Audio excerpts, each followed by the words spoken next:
যে পুশিদার সৃষ্টিতত্ত্ব, যেখানে আলিফ লাম মিমের বিশেষ একটা মাখামাখি জড়াজড়ি রয়েছে, সেই ক্ষেত্রে আপনার কাছ থেকে জানতে চাচ্ছি এটাই যে এই পুশিদার সৃষ্টিতত্ত্বের ভেদের ভিতরে আলিফের সাথে মিমের কি সম্পর্ক, মিমের সাথে লামের কি সম্পর্ক, এদের সম্পর্কটা কি? আসলে এই যে তিনটা হরফের বিশেষ একটা প্রাধান্য এই জায়গায় রয়েছে। এক কথাই বলে আলিফ লাম মিম, এখানে অন্য কোনো হরফ যুক্ত করে না। তা আপনার কাছ থেকে আমরা এটাই জানতে চাচ্ছি যে এই পুশিদার সৃষ্টি তত্ত্বের মধ্যে যে আলিফ লামের মিমের যে নিগুড় ব্যাখ্যাটা, কার সাথে কি সম্পর্ক, কেউ কাউরে ছাড়া বাঁচে না কেন, এই বিষয়টা আপনার নিগুড়ত্ব আপনার কাছ থেকে জানার জন্য আমরা আশা ব্যক্ত করছি। ধন্যবাদ।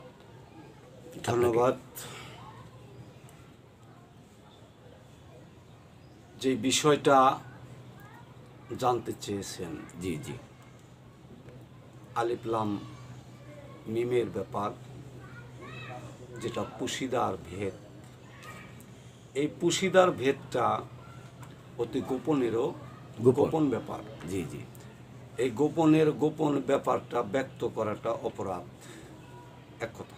জি, এখন এসে যখন পড়ছেন তাহলে এখানে কিছু বলতে হবে, কিন্তু পুশিদার ভেদ বলা যায় না, এটা গোপন। এখানে আমি কথাটা রাখলাম। আলিফ লাম মিম হরফ, জি, এই হরফে 3 জনায় মিলন ঘটাইছিলেন। জি, যেই মিলনের মাধ্যমে আলিফ যখন লামকে টেনে ধরলেন, জি, যখন লামকে টেনে ধরলেন, এই লামের মধ্যেই আলিফ লুকাইলেন। আলিফ যখন লুকাইলেন, এবার লুকানোর পরে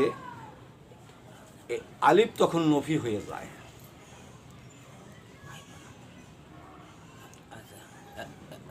আলিফ তখন কি হইল? নফি হইল। নফি এসবাতের যে ব্যাপারটা, জি, নফি হইল নিচে, এসবাত হইল উপরে। এখন আলিফ নফি হইল, লামেতে কায়া রূপ ধারণ করলেন, তখন ধারণ করলেন। সুবহানাল্লাহ। কোন কায়া? এই মানব রূপ কায়া, এই মানব আকার ধরলেন লামেতে এসে। লাম রূপ হইয়া আলিফ মিমেকে ধরিলেন তখন। সুবহানাল্লাহ। লাম রূপ হইয়া আলিফ, লাম রূপ আগে বলা হয়েছে, লাম থেকেই একটা কায়া রূপ ধারণ করলেন, যে কায়াটা হচ্ছে আদম কায়া, মানব কায়া, অন্য কোনো কায়া না, রূপ আকার। ইন্নাল্লাহা আদামা আলা সুরাতিহি, আল কোরআনের ঘোষণা। আদমের সুরাত নিয়েছে। আল্লাহ পাক বললেন, আমা হতেই আদমের সুরাত সৃষ্টি হলো, আমার সুরাতে।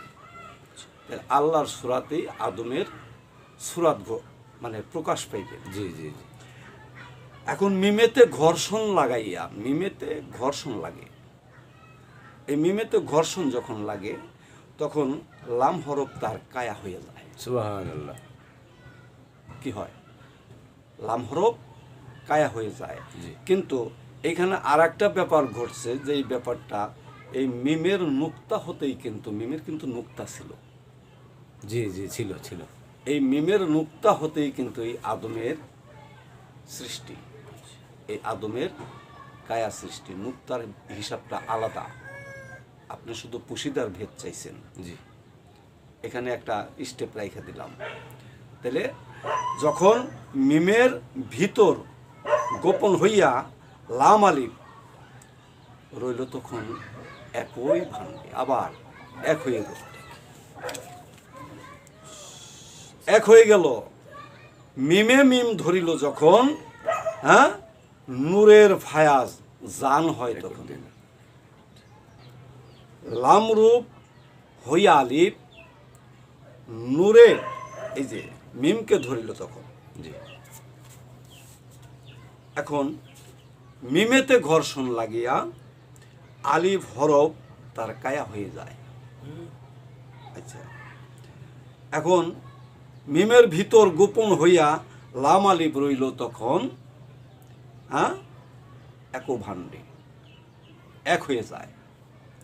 এবার মিমে মিম ধরিল তখন মিমে মিম ধরিল, এখন মিমে মিম ধরিল নূরের ফায়া জান হয়, তখন এই জান পয়দা হয়ে গেল। বোঝা গেছে? জান পয়দা হয়ে গেল। এখন তখন অগণিত মিমের ফৌজ, অগণিত মিম, এই মিমটা তখন এক রইল না, কি হলো? অগণিত মিম। এই অগণিত মিমের ফৌজ দরিয়ায় মালকুতে মহুস। তাই তো বলা হয়েছে মানব দেহের মধ্যে নাসুদ দরিয়া,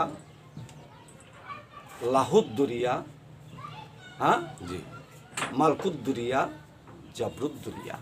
এই যে দরিয়াগুলো বোঝানো হয়েছে, এই দরিয়ার একটা দরিয়ার কথা এই স্টেপের মধ্যে চলে আসলো, কি? দরিয়ায় দরিয়ায় মালকুত। এই মালকুতে মৌস, শুধুমাত্র মিমের আওয়াজ, মিম ছাড়া আর কোনো আওয়াজ নাই, ওইখানে ছিল না। সম্পর্কটা ভালো করে বুঝে নেবেন। ওইখানে অন্য কোনো আওয়াজ ছিল না, শুধু আওয়াজ ছিল মিম আওয়াজ। খেলতেছে মিম এই ত্রিভুবনে, বহুরূপ হইল মিম। এই মিমটা বহুরূপে রূপান্তরিত হয়ে গেল। এ কারণে মিমে মুহাম্মদ, মিমে মাটি, মিমে মা, মিমে মানুষ, মিমে মসজিদ, মিমে মক্কা, মিমে মদিনা, মিমে মসজিদ, মিমে মসজিদ। অগণিত মিমের পয়দা হয়ে গেল, সৃষ্টি হয়ে গেল। কাজেই সেই মিমের সাথে আলিফের যে কি সম্পর্ক, আলিফের সাথে লামের যে কি সম্পর্ক, এই যে আমরা এই কথা বলতে গেলে দেখা যায় যে যখন এই মিমের সাথে আলিফের মাখামাখি প্রেমময় ভাবের মধ্যে যখন বেহরফ সাক্ষী হয়ে গিয়েছিল, জানা আছে আপনাদের? জি। বেহরফ সাক্ষী হয়ে যাওয়াতে আলিফ কিন্তু খুশি হয়ে বেহরফকে একটা নুক্তা দান করেছিলেন, যেই নুক্তার মূল হাকিকত হচ্ছে মাওলা আলী। সুবহানাল্লাহ।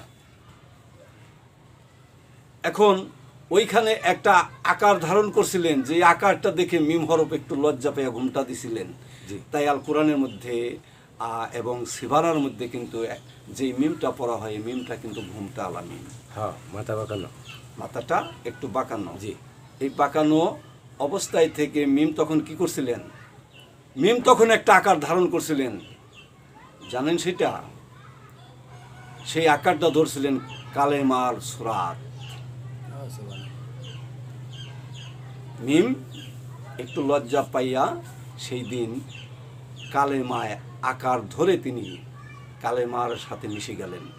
তদ্রূপ আহলে বায়াতের অনুসারী যারা, তারা এই কালেমাটাকে তাহিক্কিকভাবে এই কালেমাকে চূর্ণ বিচূর্ণ করে এই কালেমার রস আস্বাদন করে।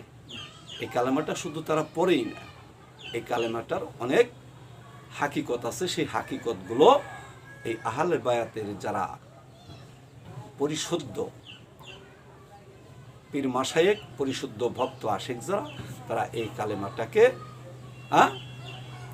তারা দেখে, এই কালেমাটাকে দেখে। এখানেই নিগুর ভেদ রহস্য, পুশিদার ভেদ সৃষ্টিতত্ত্ব রহস্য। এই ভেদটা অনেক কিছুই গোপনে রয়ে আছে, যেটা আল্লাহ তাআলা আল কোরআনেও ঘোষণা করেছেন যে আমার গুপ্ত রহস্য, আমার একান্ত গুপ্ত রহস্য ব্যক্ত করিও না। যদি ব্যক্ত করো তাহলে গুনাহগার হয়ে যাবে, আমি তাদেরকে ক্ষমা করব না। তারপরেও আমাদের মধ্যে কিছু ব্যক্তি আছে, তারা ইহাকে প্রকাশ করার চেষ্টা করে। আসলে প্রকাশের ব্যাপার না, প্রকাশ হলো একান্তর ব্যাপার।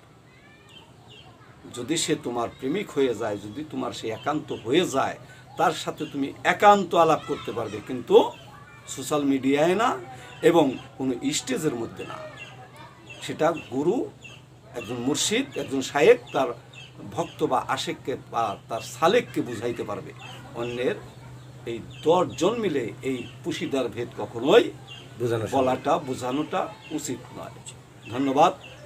আজকের জন্য এতটুকুই। দরদি, আমার অনেক ভুল হতে পারে, আমি ক্ষমা চেয়ে নিচ্ছি। দোয়া চাই সকলে এই বিষয়টা ভালো করে বুঝে তারপরে এটাকে লাইক, শেয়ার, কমেন্ট করবেন। ধন্যবাদ। ভুল হলে আমাকে বুঝিয়ে দিবেন, শুধরিয়ে দিবেন। ধন্যবাদ। আসসালামু আলাইকুম। ওয়ালাইকুম আসসালাম।